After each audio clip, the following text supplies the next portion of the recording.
I remember that night like it was yesterday, the smell of roasted chicken and fresh bread filling the air, a family dinner that should have been warm and joyful. Instead, it became a battlefield.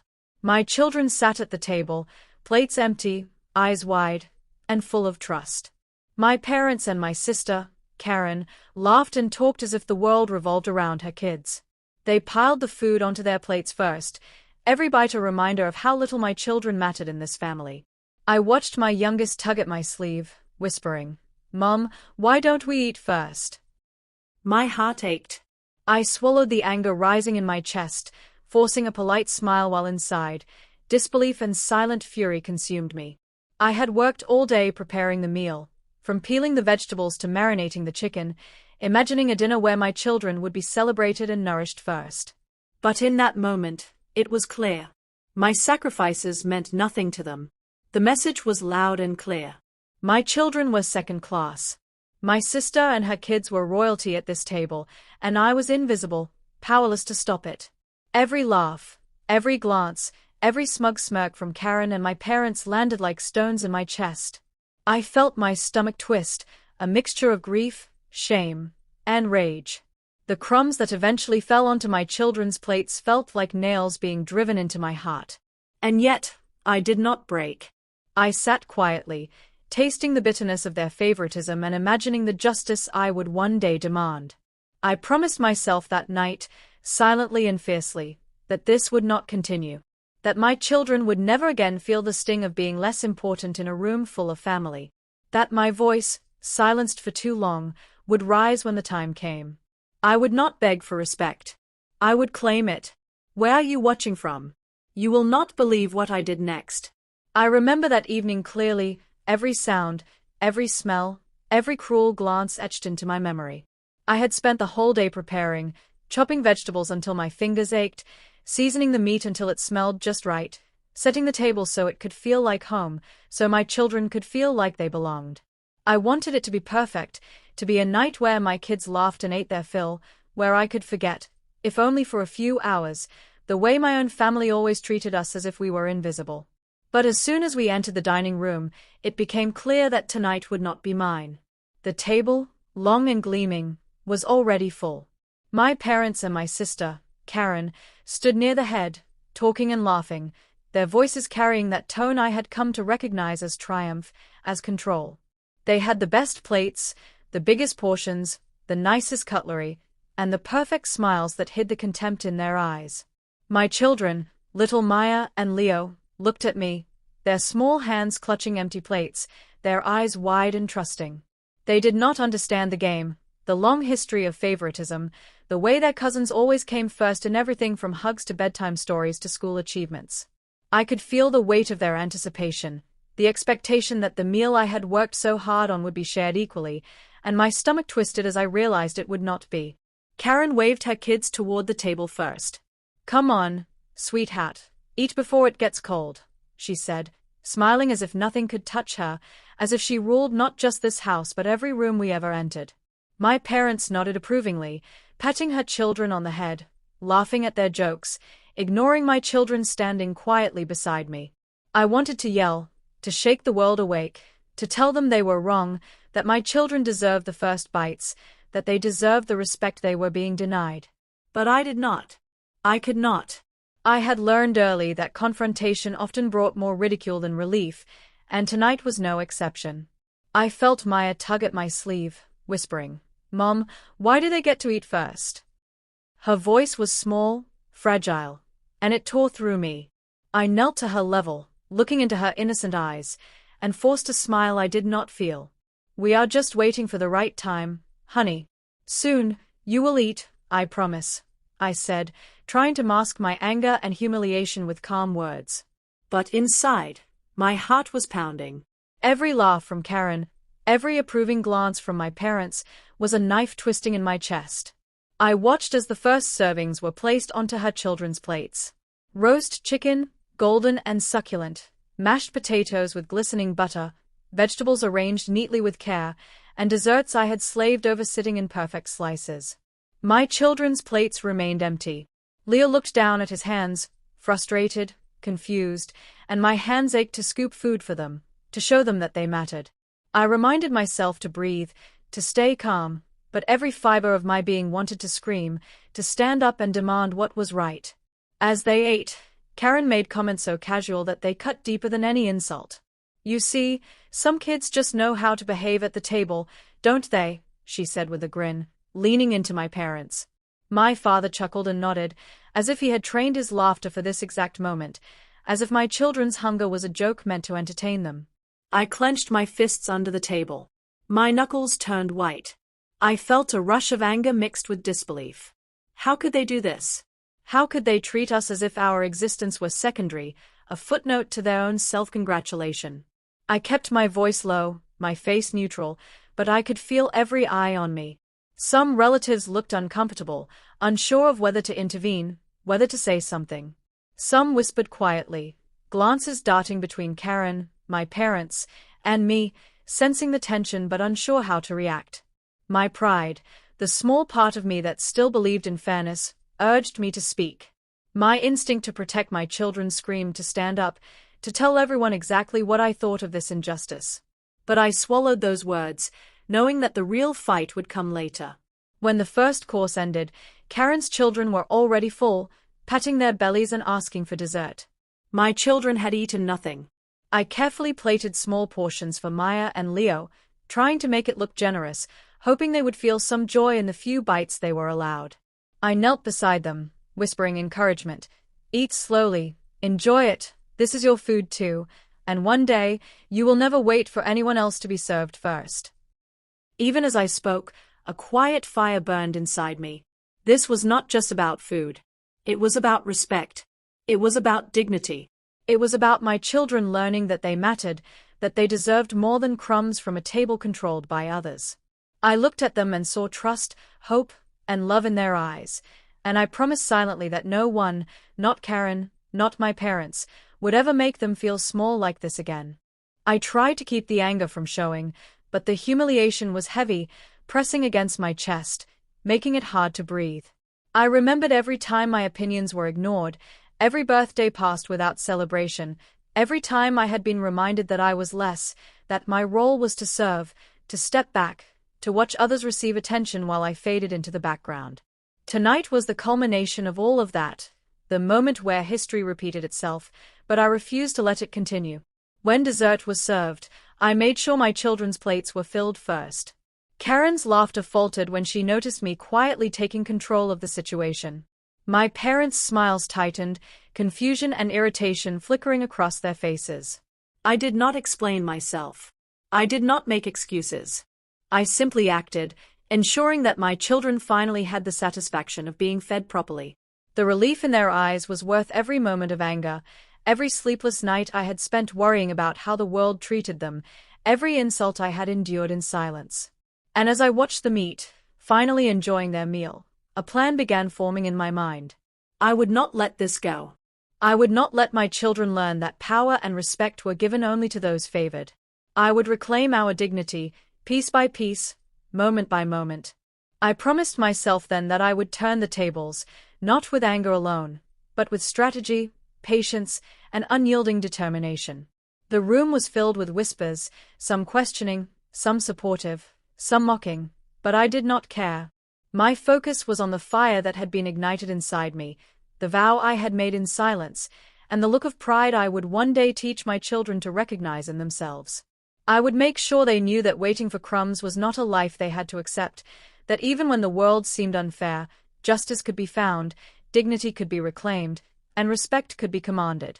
I kept my eyes on my children, feeling the strength that came from protecting them, feeling the resolve that came from realizing I could no longer be silenced. Karen and my parents could laugh, sneer, and look down at us all they wanted. It did not matter. The table had changed, even if only slightly, the first small victory in what I knew would be a much larger battle. By the end of the night, my children were fed. My heart still burned with humiliation and rage, but it was tempered with purpose. I had learned that night that standing silent could protect my children, but acting when the time was right would ensure our survival and our dignity. I promised silently, as I cleared the dishes, as I listened to the quiet chatter of relatives, as I saw the last flicker of Karen's smug smile, that I would not be forgotten. My children would not be forgotten. We would not wait for Crumbs again. The night after the dinner, I could not sleep. I lay in my room, staring at the ceiling, hearing the distant laughter and clinking of glasses from the main house. My body felt heavy, as if the weight of the evening had pressed itself into my bones. I kept thinking about every smirk, every subtle insult, every glance that said, "You do not belong here." I kept seeing my children, their small hands clutching empty plates, their eyes filled with confusion and disappointment. And then I felt it, a fury that burned silently inside me, quiet but unstoppable. I replayed the dinner over and over in my mind. The way my sister leaned back in her chair, pretending she did not see me, as if my presence were a mere inconvenience. The way my parents nodded at her every word, their faces stiff and controlled, mouths curled into polite smiles that hid the satisfaction of having made us wait. I thought about how long I had tolerated this treatment, how many times I had swallowed humiliation, how many birthdays, holidays, and milestones I had watched slip by while they enjoyed themselves and ignored our presence. The silence I had maintained in the past felt like chains around me, but tonight those chains had begun to crack. I walked through the halls of the old house after the children were asleep. Every portrait of my father and grandparents seemed to stare at me, witnesses to the injustice I had endured. I touched the frames carefully, tracing their faces with trembling fingers. The house smelled of wax polish and old wood, comforting and suffocating at the same time. I could still feel the tension from the table, the way the air had seemed to tighten every time my sister laughed too loud, every time my parents' eyes glinted with approval at her antics. I let out a quiet breath and told myself that this anger would not consume me. Instead, it would be sharpened, focused, and precise. I began to replay the evening in my mind, observing every behavior, noting every pattern. I remembered how my sister had arranged the seating, how she had controlled the serving of food, how she had commanded attention with a glance. I remembered the way my mother had kept quiet, letting her daughter shine while I was left waiting. Every word, every action, every silent approval was a piece of the puzzle I needed to solve. I would learn their habits, their weaknesses, the cracks in their carefully constructed facade. I would use it, and I would wait for the right moment to act. Anger alone would not win this battle. I understood that now. The fury inside me had to be tempered with observation, with planning, with patience. I had spent so many years reacting, submitting, accepting what was handed to me or denied to me. That night, lying awake and tracing the lines of the ceiling with my eyes, I realized that my silence could be a weapon. My quiet fury could outlast their loud arrogance. And I would wait, I would watch, and when the moment came, I would strike with precision. I thought about my children. Maya and Leo had seen injustice firsthand, and I knew they were learning from my response. I could teach them to endure with dignity, but also to fight with intelligence. I made a silent vow to myself that I would never let them feel invisible again. I would protect them, and in protecting them, I would reclaim the dignity that had been stripped from all of us. The next morning, I moved through the house with careful composure. I watched my parents and sister move about, still basking in their perceived victory. I noticed every twitch, every hesitation, every glance that betrayed confidence that was not as solid as it seemed. My sister still laughed, still spoke with authority, but there were cracks now. Her control relied on me remaining silent, on my children waiting, on me accepting my place. But I was done accepting. At breakfast, I kept my words measured, my movements deliberate. I made small comments, questions about the children's needs, observations about the house, inquiries about preparations for the day. My parents responded with their usual politeness, not suspecting that I was already analyzing them, cataloguing every reaction. My sister gave me the occasional smirk, thinking it was playful or dismissive. She did not realize that every gesture she made, every glance she sent my way, was being filed away, studied, and remembered. I watched how they interacted with the children, noting how easily they overlooked their needs, how they prioritized their own comfort and enjoyment over fairness or kindness. I noticed their moments of hypocrisy, the way they instructed my kids to wait for the smallest portions while their own children ate freely. I let it sink in, storing it like fuel for the plan that was slowly forming in my mind. Anger had taught me the first lesson: injustice hurts. Observation would teach me the second: knowledge is power. By mid-morning, I had a clear sense of their routines, their habits, and their expectations. I knew where they would be at certain times, how they would react to challenges, and which moments would be easiest to leverage. I made mental notes about conversations overheard, the subtle favors given to my sister's children, and the small hints of jealousy or insecurity I detected in my parents' eyes. They believed they had all the power, but power is fragile when built on fear and manipulation. I had learned to watch, to wait, and now I understood that patience could turn their strength into weakness. I spent the rest of the day preparing for the coming days with careful steps. I arranged activities for the children, ensured they were fed and safe, and kept a careful distance from my parents' gaze, so they would not notice the growing awareness in me. Every interaction was deliberate. I smiled when required, laughed at the right moments, and said only what was necessary. I was quiet, but my silence was loaded with the awareness that nothing they thought they had over me could remain unchallenged forever. Even as I prepared meals and cleaned up after the children, I let my mind wander over strategies. How could I create moments where my children would feel seen without giving my sister the satisfaction of control? How could I subtly undermine their sense of superiority without confrontation? I realized that indirect influence, careful guidance, and silent victories would accumulate until the scales were balanced. Each small action could shift perceptions, teach my children resilience, and establish boundaries my parents and sister had never respected. As the sun set, I found myself in the living room, watching my parents and sister move about, confident in their perceived triumph. I sat on the sofa, eyes steady, hands folded, heart calm but resolute. I reminded myself that this was just the beginning, that every smile I kept, every word I measured, every small gesture of attention given to my children was part of a larger plan. I would turn this humiliation into strength, this injustice into lessons, and one day, those who had mocked me would see that the quiet fury they had ignored was the force that reclaimed what they believed was theirs. And in that moment, I made a vow, silent but unbreakable. I would protect my children. I would reclaim our dignity. I would show my family that patience and intelligence can triumph over arrogance and cruelty. The fury inside me was no longer chaotic or reactive. It had a direction, a purpose, and a plan. I would not let this moment define us. Instead, it would ignite the journey to redefine who we were and who we would become. The smell of roasted chicken and fresh bread filled the dining room, but it did not reach us in the same way. My children sat at the small side table, their plates half empty while my sister's kids laughed and ate without waiting. I watched, my heart tightening with each bite they did not get, each glance they cast toward the main table where abundance was freely handed out. Their eyes were wide, unsure, and searching. They looked at me, and I could see the quiet shame settling on their little shoulders. I could not let them feel invisible. I could not let them feel like they were second best, like they were always last in line, like their happiness and comfort could be delayed for the sake of my sister's ego. I kept my voice steady, my tone calm, as I whispered small reassurances to them, telling them the food was coming, that this was just temporary, that their time would come. I forced myself to smile, even as my stomach twisted with anger and humiliation. I remembered my own childhood, how I had often waited for scraps, for permission to eat, for acknowledgement that my needs mattered.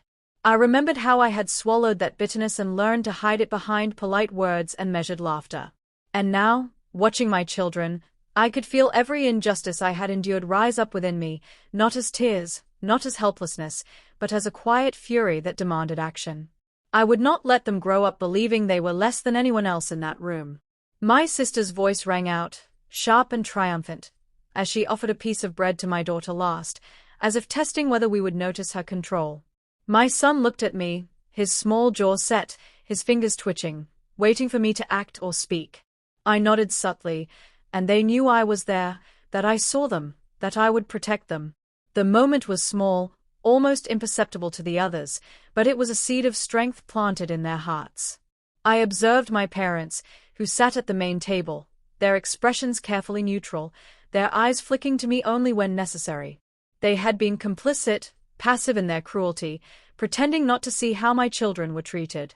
I realized then that the fight was not only for my children, it was for me, for my dignity, for the chance to stand tall and refuse to accept the narrative they had tried to impose. The crumbs we were being given were not enough, and I silently vowed that they never would be. As I guided the plates closer to the side table, carefully portioning what little was offered, I noticed the reactions of the guests. Some were uncomfortable, shuffling in their seats, realizing that the scene unfolding was not normal, that the children were being sidelined for the sake of favoritism. Others whispered to each other, curious but unwilling to challenge my sister's dominance. I made a mental note of who could be an ally, who could be observed, and who had eyes but no courage. Every movement, every glance, every whisper became part of the plan I was beginning to form. I felt a strange sense of clarity as I watched my children eat the portions I could salvage, ensuring they were not hungry, not embarrassed, and not invisible. My son's hand brushed against mine, and he gave a small, uncertain smile. My daughter leaned close, whispering, "Mom, thank you." Those words, simple and quiet, were more powerful than any act of defiance I could have made in that moment. They reminded me that the battle was not only about food or seating arrangements. It was about recognition, about justice, about teaching my children that no one has the right to diminish their worth. The rest of the meal passed slowly, with me acting as the calm center amid the chaos. My sister tried to make jokes at my expense, laughing as if she held all the power. I responded with polite nods, careful words, and a steady gaze that never faltered. Each time she tried to assert dominance, I mirrored serenity and control. I let her arrogance bounce off me, silently absorbing it, knowing that every act of cruelty she displayed would eventually be recorded in my memory for a greater purpose. After the meal, as we cleared the table, I stayed close to my children, offering quiet encouragement, wiping small hands, praising them for patience and grace. I could see their confidence returning, even in tiny increments. They began to walk taller, sit straighter, and look me in the eyes with pride, as if understanding that our worth was not determined by my sister's whims or my parents' favoritism. That was a victory, small but vital, in the larger war that had begun the moment we were pushed aside. Later that night, I reflected on the day while tucking my children into bed. I told them stories of strength, of standing tall, of knowing when to wait and when to act. I explained that sometimes people try to take more than their share, sometimes they try to push others down to feel taller. But I promised them that we would never accept that treatment, that they would always have a place at the table, a voice in the room, and dignity that no one could take away. I lay awake after they had fallen asleep, thinking about my next steps. My fury had transformed into determination. I could feel the power of observation, the patience of strategy, and the strength of a mother's love coalescing into a plan. I would not be reactive, I would not be impulsive, but I would be deliberate. The crumbs we had been given would never define us again. I would teach my children that justice, intelligence, and quiet strength could turn any humiliation into triumph. I remembered the look on my sister's face, the way she had assumed victory, the smugness in her eyes. I smiled quietly, not with malice, but with the understanding that her arrogance had planted the seeds of her own undoing. Every act of favoritism, every display of cruelty, every assumption that my children and I were powerless, would now be used against her in ways she could not predict. I would act when the time was right, with precision and control, ensuring that justice was not only served but witnessed. Where are you watching from? You will not believe how I turned a moment of humiliation into the beginning of our triumph. The next morning, my parents summoned me to the living room, as if nothing had happened the night before.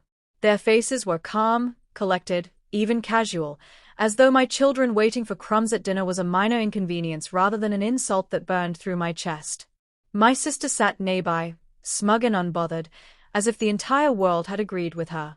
I entered the room with my spine straight and my eyes steady, though my heart thumped like a drum. They started speaking immediately, discussing schedules, chores, and what they considered family priorities. My parents casually defended the way my sister's children were fed first, laughing lightly at jokes I had barely noticed. Their words felt like a slap, each sentence underscoring the hierarchy they had imposed. I listened, absorbing every syllable, weighing each glance, and noting the way my mother's voice rose when she tried to justify her actions. They believed their authority could silence me, that my outrage could be dismissed with a smile and a shrug. I took a deep breath and let my anger settle into clarity. I would not yell. I would not cry. I would speak with precision, letting my voice carry the weight of every injustice they had forced upon me. I need to understand why my children were treated differently at dinner last night, I said calmly, each word deliberate, measured, but heavy with expectation. My parents froze, caught off guard by my directness. Their casual smiles faltered, replaced by subtle tension that betrayed their discomfort. My father shifted in his chair, clearing his throat. It was nothing, really. Your sister's children were younger. It is tradition in our house. We just wanted to be considerate, he said, his tone careful, almost rehearsed. My mother chimed in, her voice sweet but with an edge I had come to recognize. It is not a big deal, Emily. You are making something out of nothing. I felt the heat rise in my chest, but I forced myself to remain calm. Nothing. I repeated, my voice quieter but firmer, carrying a weight that could not be ignored. Do you consider my children nothing? Do you consider their happiness and dignity insignificant? They waited for scraps while my sister's children ate without pause. This is not a small oversight. This is a clear message about whose children matter in this family. Their faces grew rigid, eyes darting to each other as though they had forgotten the details of the night. My sister's smirk wavered slightly, replaced by a flicker of uncertainty. Emily, you are overreacting, she said, her voice trying to sound light, playful even. But the tremor in her hands betrayed her calm, a signal that my words were landing where they hurt most. I leaned forward slightly, my hands resting on the table, steady and unshaking. Overreacting, I said, letting the word hang in the air like a challenge. You think I am overreacting because I refuse to let my children feel secondary? Because I refuse to accept that they should sit and wait while someone else takes precedence? I am not overreacting. I am defending them. I am defending what is right. And if defending them makes me bold, then yes, I am bold, and I will not apologize for it.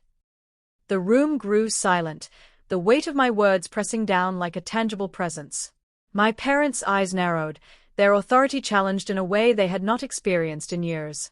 They had believed that love for them and fear of confrontation would keep me obedient and compliant. They had assumed I would accept their rules without question, smile politely, and carry the shame in silence. I shattered that expectation with calm and conviction.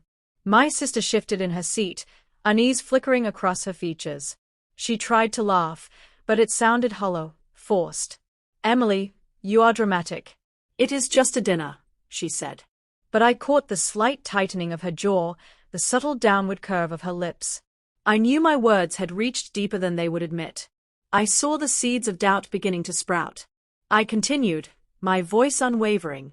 This is not just about dinner. This is about respect. This is about fairness. This is about teaching my children that they are worthy of being seen, of being heard, of being treated equally. And if that challenges your authority, then so be it. I will stand for them every time, in every moment, because they deserve it. My parents exchanged a glance, a silent conversation passing between them. They had underestimated the fire that had been quietly building inside me, the determination that had solidified with every slight, every moment of humiliation, every crumb passed over my children's plates. They realized, perhaps for the first time, that I would not be silenced by tradition, by hierarchy, by their control. The meeting ended with strained pleasantries and a cool tension that was impossible to ignore. As I left the room, I felt a subtle shift in the atmosphere, a sense that the balance had begun to tilt. My children looked up at me, eyes bright with trust and hope. They knew I had spoken for them, that I had not allowed their value to be diminished. That trust was more important than any apology from my parents, more powerful than their authority could ever be. Later, I reflected on the encounter in my bedroom. I thought about the power of words, of standing firm, and of teaching by example. I realized that this was only the beginning. If I could defend my children in the face of their parents' indifference, I could face any challenge. I could reclaim the respect, the dignity, and the authority that had been denied to us for too long. The morning after the family meeting, I woke with a sense of clarity I had never felt before. For years, I had been invisible in the house I called home, my children made to wait while others ate first, my opinions dismissed, my presence minimized. The dinner had been the latest in a long series of humiliations, but last night, for the first time, I had spoken without flinching. My voice had cut through their casual cruelty, and the silence that followed had been more powerful than any apology could have been. I moved quietly through the house, not with the weight of submission on my shoulders, but with a newfound alertness, as if the walls themselves could feel the shift in my energy. I passed the living room where my parents were sipping their morning coffee and chatting casually.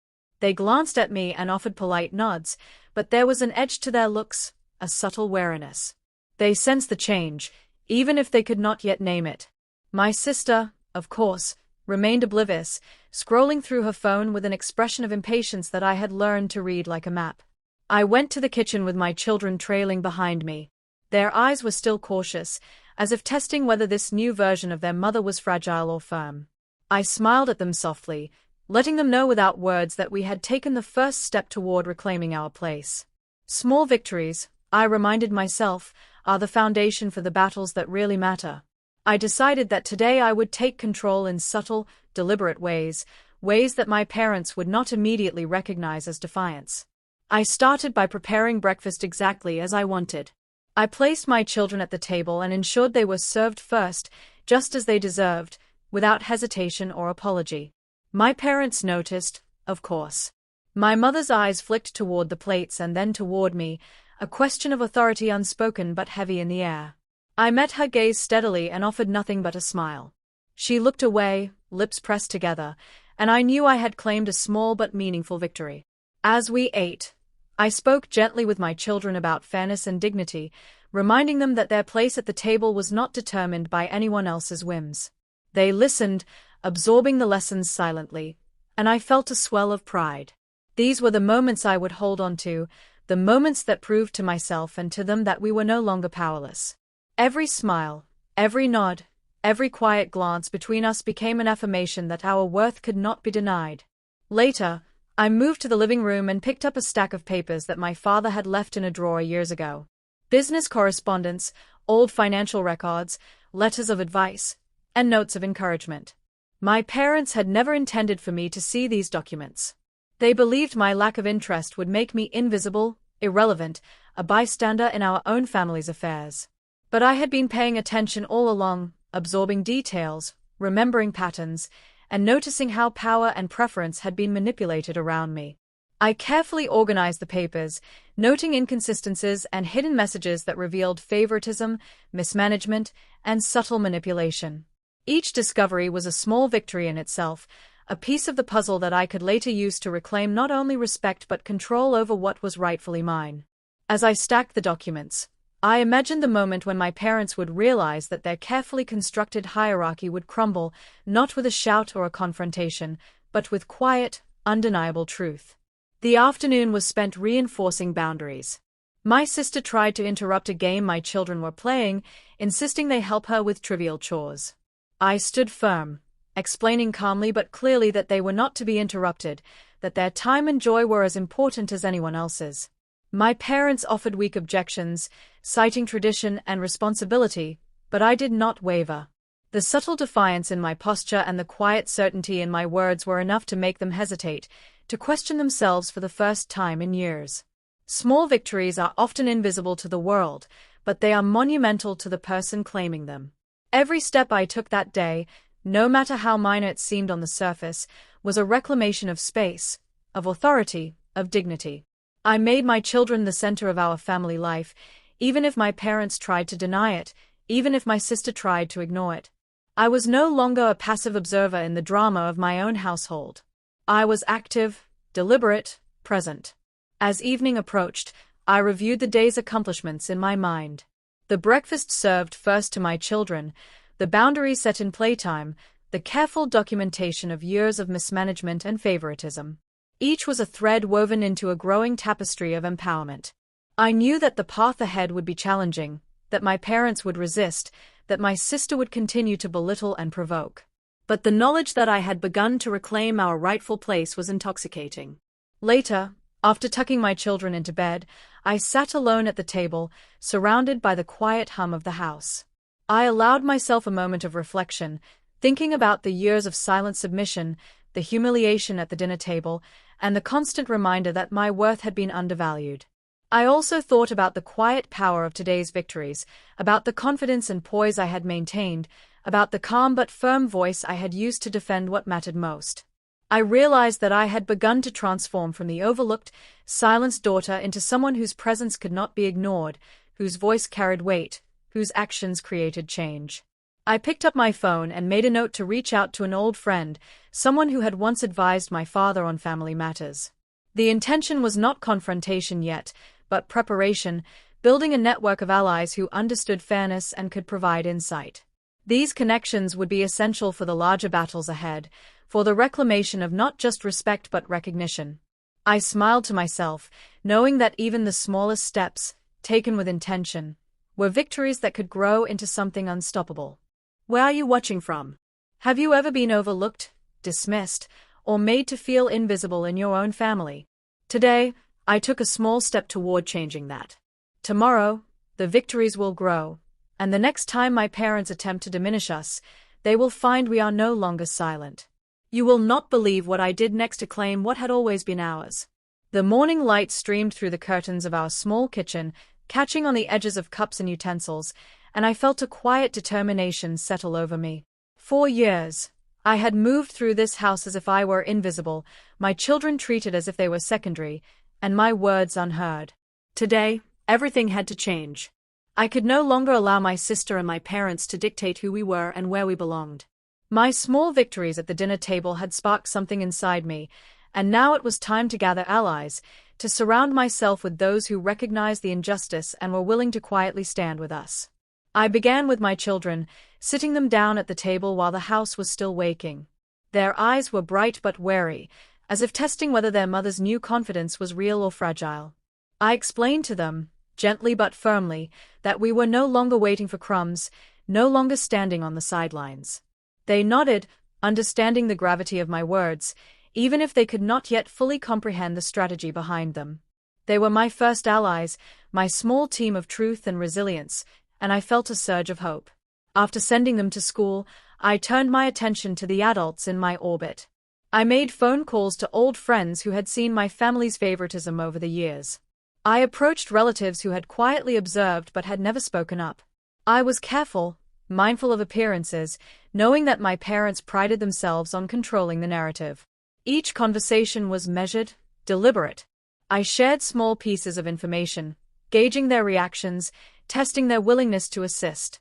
I found that many had noticed the same injustices I had, the same patterns of neglect and favoritism, and they were eager to help, if only discreetly.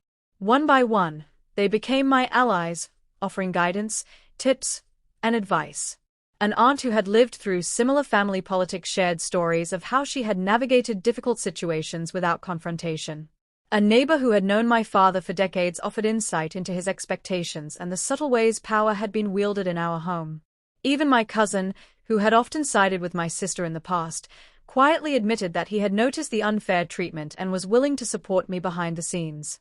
Each ally added a layer of protection, a network of understanding that gave me confidence.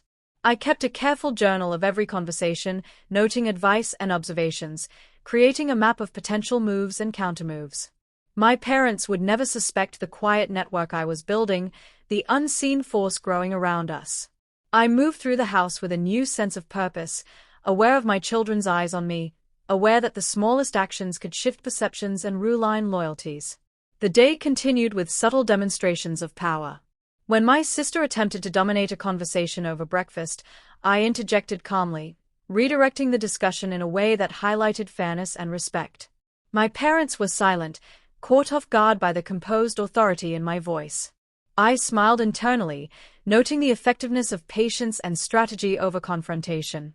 My allies had taught me that visible strength was important, but invisible strength was even more powerful. By mid-afternoon, I had arranged discreet meetings with 2 close relatives who had influence within the extended family. We spoke in quiet corners of cafes and parks, exchanging observations about my parents' behavior and brainstorming ways to address it without creating open conflict. I was meticulous, taking careful notes, committing strategies to memory, and envisioning the moments when their subtle manipulations would be exposed for all to see. Each plan, no matter how small, felt like a piece of armor I was donning against years of neglect and control. As the sun dipped toward the horizon, I returned home with a sense of accomplishment. My children were doing homework, The house was quiet, and for the first time in years, I felt the presence of a plan taking shape. I prepared a simple dinner for us, savoring the ability to provide for them without interference. My sister attempted a casual remark about who would wash the dishes, but I simply smiled and reminded her that tonight, we did things differently.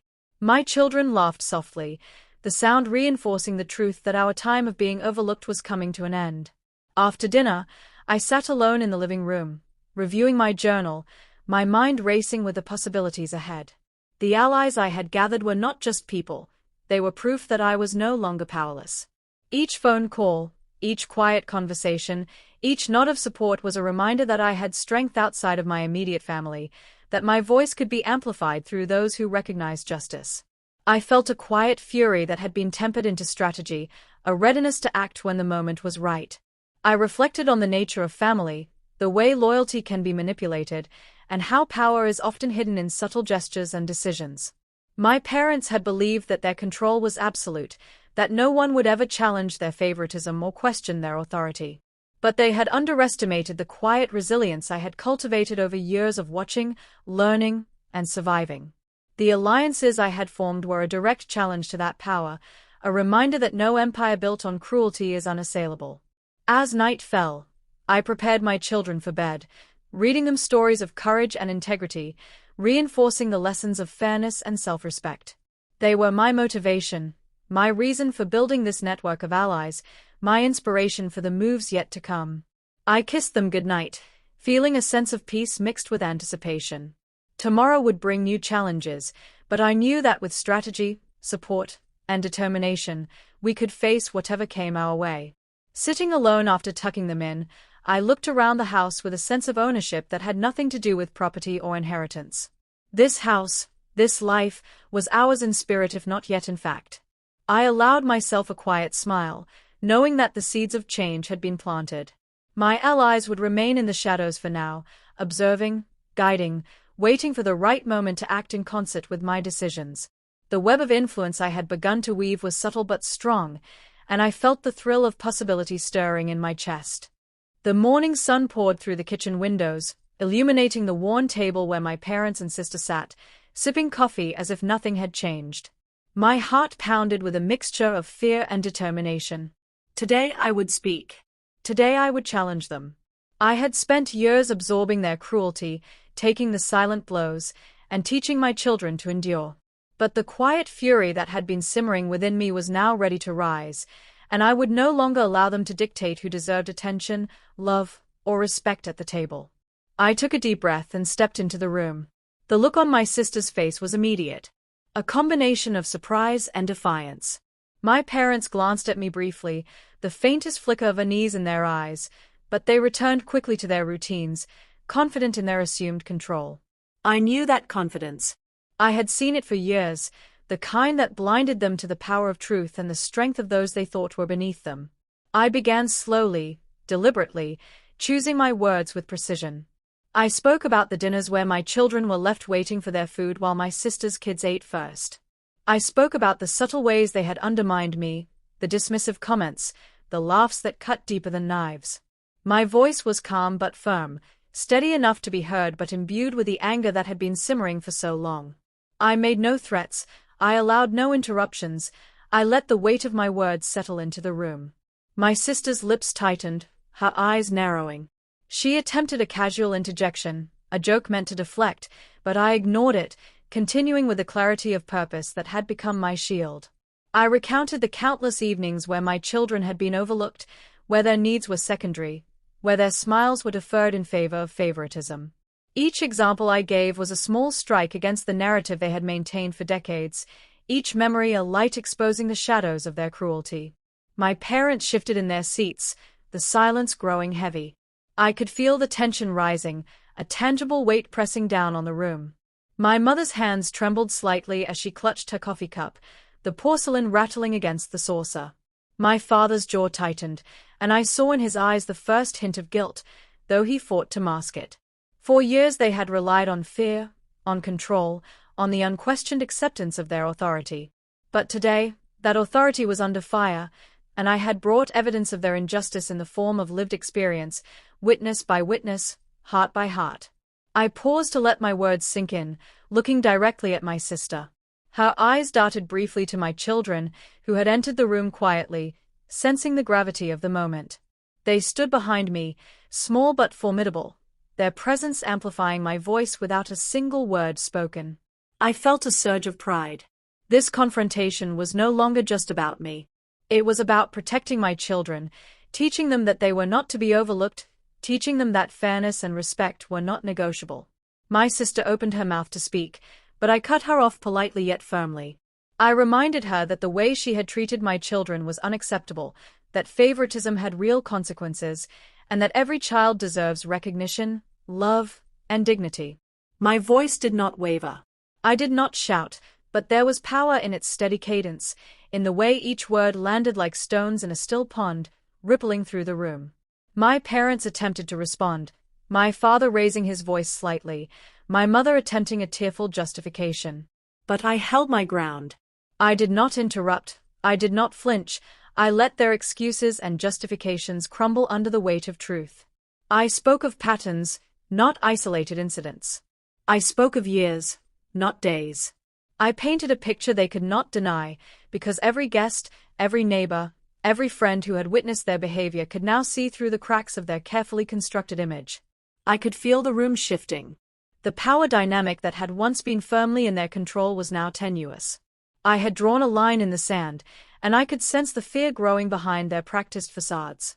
My sister's hands shook as she held her coffee cup, my mother's eyes darted nervously, and my father's posture stiffened. They had never anticipated that I would speak with such clarity, such calm, such undeniable authority. After I had spoken, I let the silence linger. It was a heavy, oppressive quiet, the kind that forces reflection, the kind that makes even the most stubborn hearts confront reality. I did not rush to fill it. I allowed my words to breathe, to settle, to etch themselves into the consciousness of everyone present.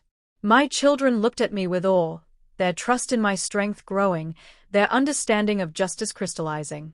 Finally, my sister spoke, her voice trembling with a mix of anger and disbelief. She accused me of overreacting, of turning minor events into major battles. But I calmly reminded her that this was not about minor events, this was about patterns of favoritism, about fairness, about teaching children that they have worth and that their voices matter. My words were sharp without being cruel, incisive without being mean. I had learned the power of measured confrontation, the strength that comes from preparation, observation, and the quiet accumulation of truth. My parents attempted to intervene again, my mother raising her voice, my father shaking his head. But I did not flinch. I repeated the essential truth, that my children deserved better, that I deserved better, and that they had a responsibility as adults to acknowledge wrongdoing and act with fairness. I did not demand apologies, I did not seek validation. I simply stated the facts, the lived reality, the undeniable truth that had been ignored for far too long. As the confrontation drew to a close, I could see the first real signs of change. My sister's face had lost its smugness, replaced by an awkward, uneasy expression. My parents' posture was tense, their eyes betraying discomfort. The room had shifted. The balance of power had subtly moved, and I knew that the ripple would continue to grow long after this moment. I had spoken, and my words had weight. My presence, once ignored, was now undeniable. Later that evening, after my children were tucked into bed, I reflected on the confrontation. I felt a mixture of exhaustion and exhilaration. The quiet planning, the subtle alliances, the careful observation, all had led to this moment. I had faced them directly, spoken truth to power, and emerged not just unbroken but strengthened. I knew the path ahead would not be easy, but I also knew that fairness and justice were on my side, that my children's dignity had been defended, and that I had reclaimed a measure of control over the environment that had once seemed impossible to navigate. This confrontation had been more than words. It had been a declaration, a reclaiming of agency, a proof that silent fury, when focused and deliberate, could dismantle years of ingrained power. I could feel my children's pride and trust in me solidifying, their eyes reflecting the strength and confidence I had cultivated. The alliances I had quietly nurtured would continue to support us, their guidance and presence reinforcing the shift in our family dynamic. I ended the day by writing in my journal, noting the reactions, the subtle shifts in behavior, and the lessons learned. I reminded myself that courage is not loud, but persistent, and that justice often begins with small, deliberate actions. I recorded the strategies I had used, the observations that guided my words, and the outcomes that signaled progress. I knew that this confrontation was just one step, one carefully calculated move in a larger plan to ensure that my children would never again wait for crumbs or feel secondary. Where are you watching from? Have you ever faced favoritism in your own family, felt overlooked, or struggled to speak against those who wielded control unfairly? I want you to know that measured courage, observation, and strategic confrontation can change dynamics, protect the vulnerable, and restore fairness. Share your stories in the comments. Subscribe if you believe that families can be fair and just, and watch as I continue to reclaim my children's rightful place in the family and at the table. The days following my confrontation at the table were quiet in comparison to the storm I had unleashed, yet in that quiet I could feel subtle shifts in the atmosphere. My words, my calm assertion, my refusal to remain invisible had left ripples that continued to move through the family. I observed these ripples with careful attention, like a strategist watching the tides, measuring the effects of each statement, each glance, each carefully placed fact. The table that had once been the stage of my children's humiliation was now a theater of awareness, where the seeds of recognition had been sown. I began keeping meticulous notes, quietly tracking moments when my children were spoken about with respect rather than indifference. Small gestures, like an aunt asking them directly what they wanted for lunch, or a cousin noticing their achievements in school, became milestones. Every acknowledgement, no matter how minor, was a brick in the wall I was rebuilding between my children and the unfair dynamics of our family. I had learned that true change rarely happened overnight, and that patience, combined with consistent demonstration of value and presence, could move even the most stubborn hearts. The turning point came unexpectedly during one of our family gatherings at my parents' home. It was a simple afternoon tea, nothing extravagant, yet the stakes were high because it was a test of perception. My sister arrived with her children, as usual, expecting the established order to continue. I brought my children, prepared and poised, ready to assert their place in the family circle without needing to shout or demand attention. I observed closely as my parents offered polite greetings, attempting the same patronizing smiles they had perfected over decades. I allowed them to settle, watching every interaction. My sister began speaking about her children's latest accomplishments, expecting applause and attention. But my children were not silent spectators. They shared their own stories, their successes, their small victories, and the room shifted. The same faces that had ignored them for years now leaned forward, nodded, and listened with genuine interest. I felt a surge of pride, not only for my children but for myself, because I had taught them that their voice mattered, that they deserved recognition, and that patience combined with resilience could reclaim what had been denied. The true turning point, however, occurred when an uncle, who had historically sided with my sister, quietly approached me later in the gathering. His tone was careful, almost conspiratorial, as if he feared being overheard. "I see now," he said. "All that you have done, all the attention you give, it is clear that your children are important, and you have sacrificed more than anyone has acknowledged." The words hit me like a wave, not because they were unexpected but because they confirmed that change was possible, that my persistent presence and quiet advocacy were being recognized. From that moment, subtle changes became more pronounced. My parents began to offer minor concessions, small acknowledgments of my children's needs that had been absent before. They started to ask questions, not out of courtesy alone but with genuine curiosity about how my children were doing, what they wanted, and what achievements they were proud of. The change was not complete, and there were still moments of tension, but the balance of power had shifted, and the room that had once been a place of humiliation now contained the seeds of respect. I reflected on the significance of this moment while preparing dinner later that evening. I stood at the stove, stirring a pot, while my children played quietly nearby. I thought about the journey we had undertaken, the confrontations, the quiet observations, the alliances I had formed, and the careful documentation of our experiences. Every small victory had led to this larger realization, that even in a family steeped in favoritism and long-standing power dynamics, the truth of dedication, sacrifice, and love could assert itself. My children's laughter from the living room reached me, a sound I had longed to hear without the weight of comparison or disregard. I realized then that the turning point was not just in the eyes of our extended family but within my children themselves. They now saw that they had a voice, that they could claim their rightful place without fear, and that their mother's steadfast advocacy would always be their shield. It was a lesson in dignity, patience, and the quiet accumulation of proof that could not be ignored. That night, after tucking my children into bed, I reflected on the subtle yet undeniable victories of the day. The turning point had been achieved not through confrontation alone, but through consistent presence, meticulous observation, and the unwavering belief in the worth of my children. I felt a renewed sense of purpose, a clarity of mission, and a deep conviction that we were reclaiming our rightful place in the family, one moment at a time. As I prepared my notes for the coming week, I reminded myself that these small victories were critical. Each acknowledgement, each question, each subtle nod of respect was a step toward a more balanced family dynamic. I documented interactions, recorded conversations, and kept track of progress, knowing that the accumulation of these moments would eventually dismantle the patterns of neglect and favoritism that had long dominated our lives.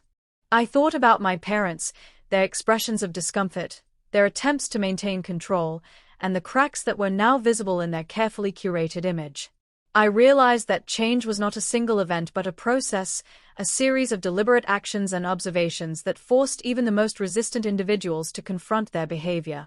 My children were learning this as well, observing how persistence, strategy, and calm assertion could transform circumstances that had once seemed immovable. The turning point was not without its challenges.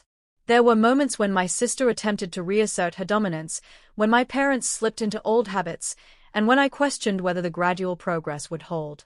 But each time, I reminded myself of the principle that had guided us: fairness, respect, and recognition were not negotiable, and our consistent demonstration of these values would eventually outweigh any attempts to maintain the old order. By the end of the week, I could see tangible results. My children were more confident at family gatherings, asserting their opinions, asking questions, and engaging in conversations without hesitation. My parents began to ask for their input, genuinely considering their perspectives, and even my sister showed signs of reluctant acknowledgement.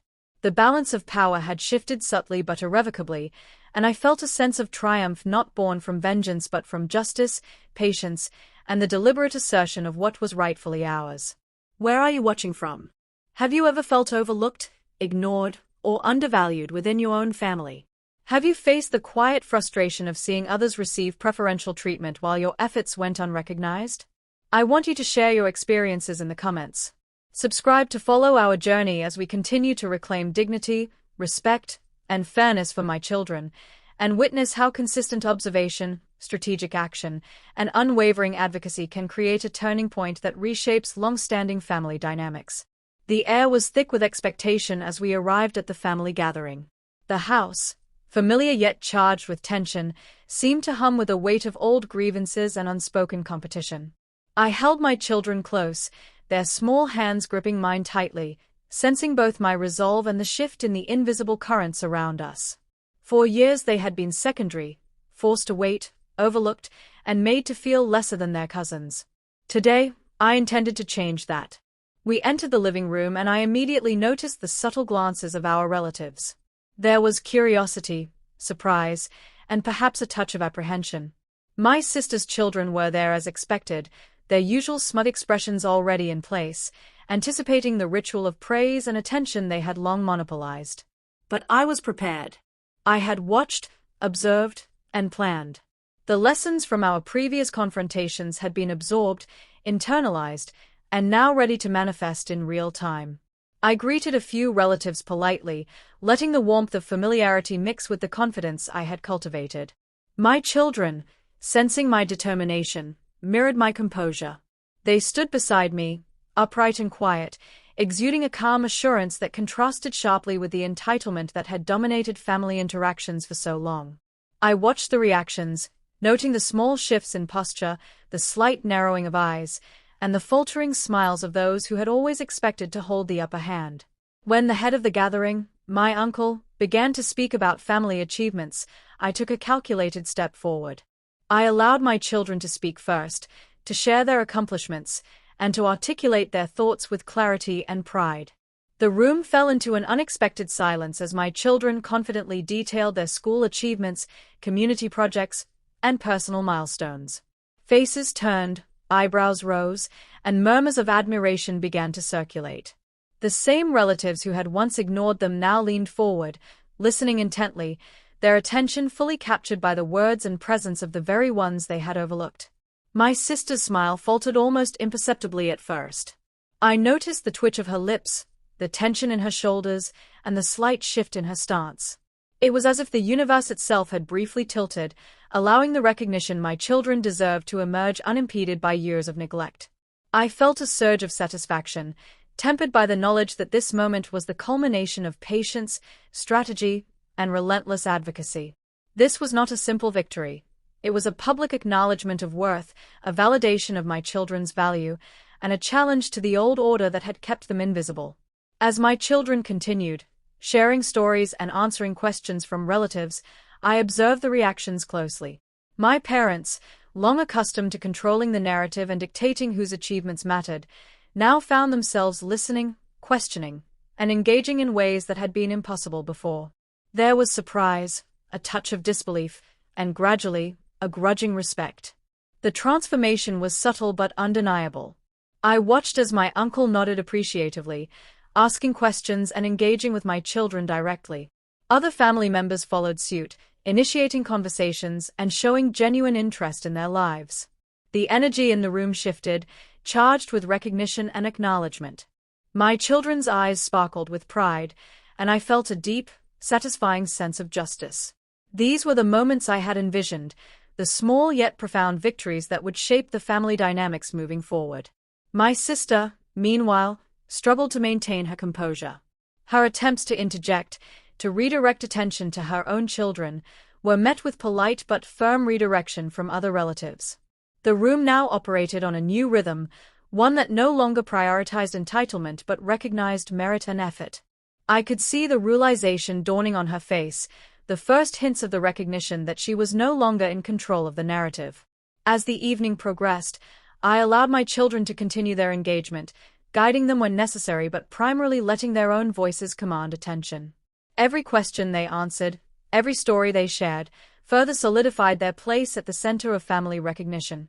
I felt a sense of relief, a quiet triumph, and an enduring pride in the knowledge that we had reclaimed space that had been unjustly denied.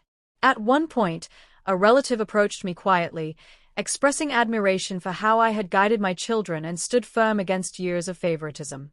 Their words reinforced the power of persistence, patience, and unwavering advocacy. I realized then that public recognition was not merely about appearances, it was about establishing a precedent, a shift in perception that would endure beyond this gathering and influence all future interactions. The culmination of the evening arrived when my children received praise directly from my parents. It was hesitant at first, clumsy in delivery, but it was genuine acknowledgement. The same parents who had once prioritized my sister's children now recognized the achievements and worth of their grandchildren through me. I could feel the tension ease, the room soften, and the balance finally begin to tilt toward fairness and respect. As the gathering wound down, I reflected on the journey to this point. The road had been long, filled with moments of frustration, quiet fury, and strategic maneuvering.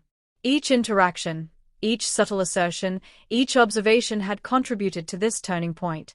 Public recognition, I realized, was not an accident. It was the product of deliberate effort, careful planning, and a steadfast commitment to justice for my children. This moment marked more than a personal victory. It was the affirmation that our voices mattered, that our presence could not be ignored, and that the persistent assertion of fairness could overcome years of systemic favoritism. My children, once sidelined and silenced, now occupied a space they deserved, their achievements celebrated and acknowledged publicly. I held my head high as the gathering ended, my children at my side, and I felt the weight of past injustices lift slightly. The path ahead was still filled with challenges, but the foundation had been laid. Recognition had been achieved, and with it, a new era of fairness and respect for my children had begun. The morning light filtered through the curtains of our home, casting a warm glow across the kitchen table where my children sat eating breakfast.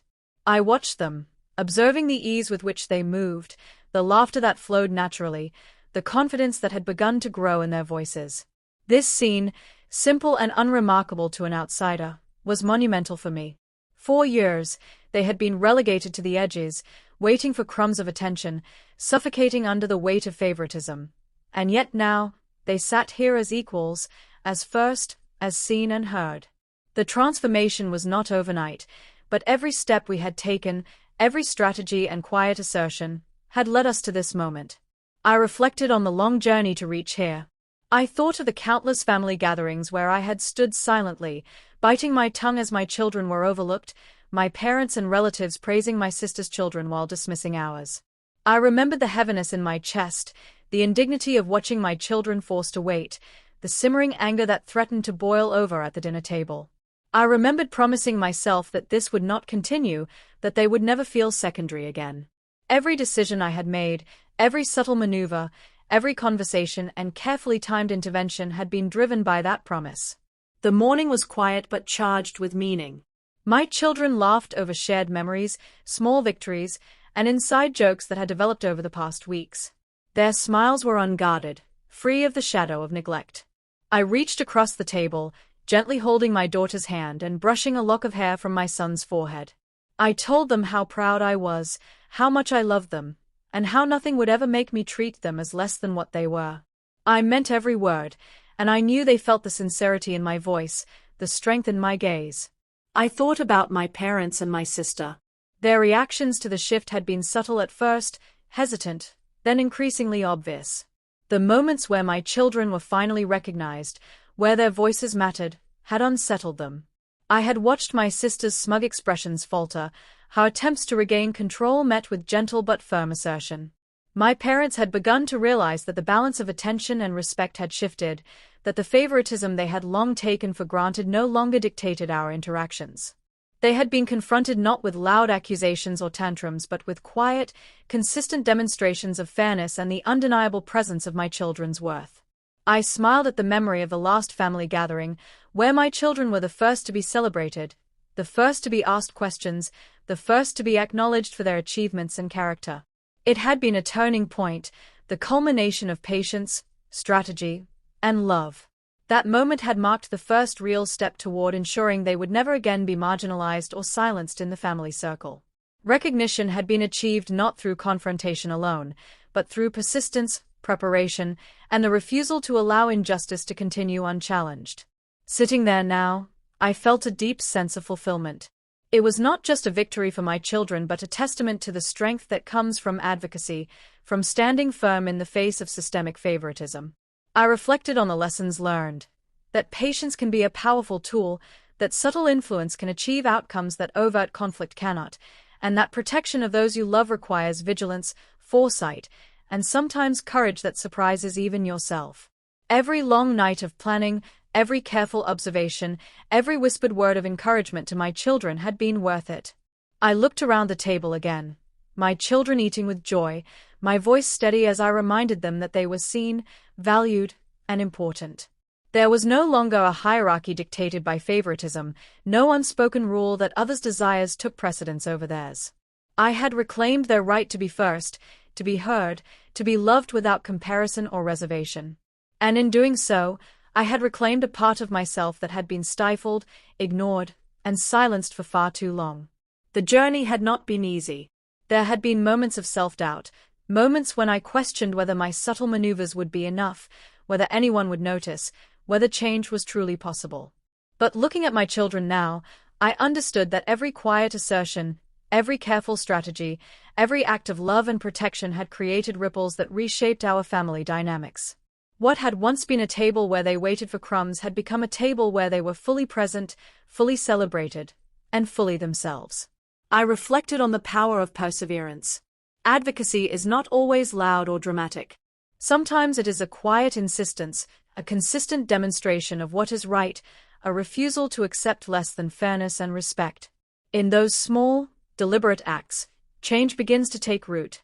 I had learned that the greatest victories are often those that are earned gradually, that are nurtured over time, and that are reinforced through actions that speak louder than words. Looking forward, I vowed that I would continue to ensure my children never felt secondary again. Their place at the table, both literal and metaphorical, was secure. And more than that, they would understand the value of standing up for themselves, of demanding respect, and of recognizing their own worth. These were lessons that could not be taught through reprimands alone, but through lived experience, through the reclamation of dignity and the restoration of balance in a world that had often tried to deny it. The house felt alive in a way it had not before. Laughter, conversation, and the sound of children freely expressing themselves filled the spaces that had once been silent or oppressive. I walked through the rooms, observing the light catching on familiar surfaces, noting the small details that had previously gone unnoticed. Everything seemed brighter, freer, infused with a sense of justice that had been hard-earned but was now firmly established. I paused in the living room, letting the morning sunlight warm my face, and reflected on the contrast between past and present. The meals where my children waited for scraps, the evenings spent watching their eyes lose hope as others were prioritized, the quiet indignities and emotional weight of favoritism, all of that now existed only in memory. In its place was empowerment, recognition, and the affirmation of value that would carry them forward through life. Every lesson, every strategy, and every moment of patience had led to this resolution. I had ensured that our voices would no longer be silenced, that our place at the table would always be acknowledged, and that the dignity of my children would be respected by all who had previously underestimated them. It was not just a personal victory, it was a foundational change that would influence our family for generations to come. As the morning drew to a close, I gathered my children, holding them close, and shared with them the significance of what we had accomplished. They were not just recipients of acknowledgement, they were participants in the creation of a fair and just space for themselves. I reminded them that their voices matter, that their achievements deserve recognition, and that no one has the right to diminish their worth. I knew the journey was not over. Life would present new challenges, and family dynamics would continue to evolve. But with the lessons learned, the strategies employed, and the unwavering commitment to fairness, I felt confident that we had created a strong foundation for the future. The experience had taught me the power of advocacy, the importance of patience, and the transformative impact of love guided by purpose. And so, as the sunlight warmed the kitchen and the laughter of my children echoed through the home, I felt a profound sense of completion and resolve. We had reclaimed our place, our dignity, and our rightful recognition. The table, once a place of marginalization, was now a place of honor and respect. Sitting now in the quiet of our home, I reflect on everything that happened. The nights when my children waited while others were served first, the sharp pang of humiliation, the subtle smiles of favoritism, the quiet fury that built inside me like a storm. I remember the moments of doubt when I wondered if change was possible, if anyone would listen, if my children would ever feel valued in their own family.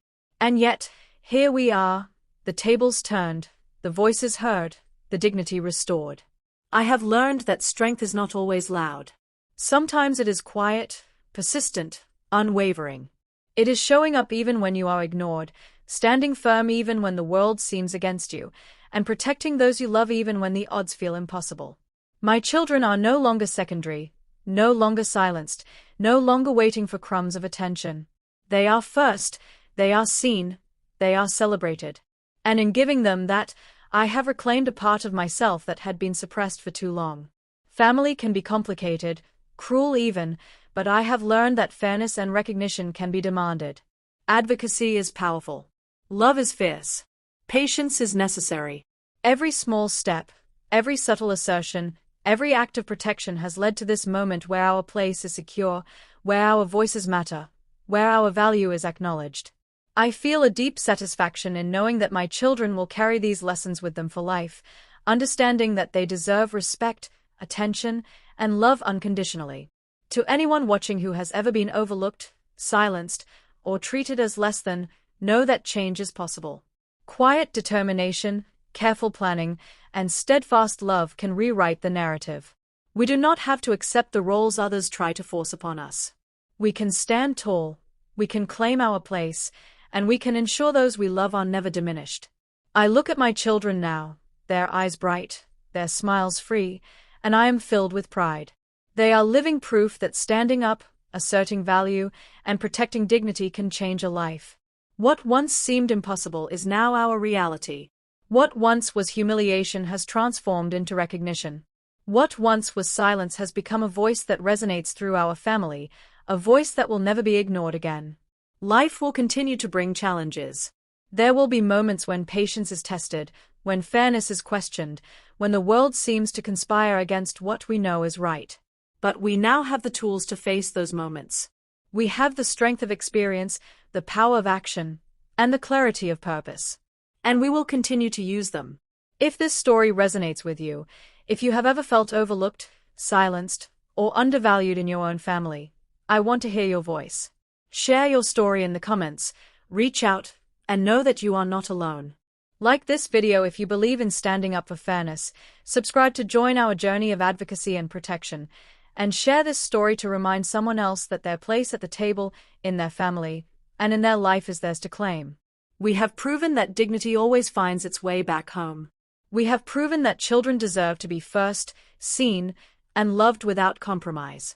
We have proven that even when the world seems stacked against you, patience, strategy, and love can create a reality where justice and recognition prevail. Remember, it is not just about the fight, it is about the growth, the lessons, the strength we build in the process, and the lives we impact along the way. Stand tall, protect those you love, and never allow anyone to diminish the worth of those who belong at the table.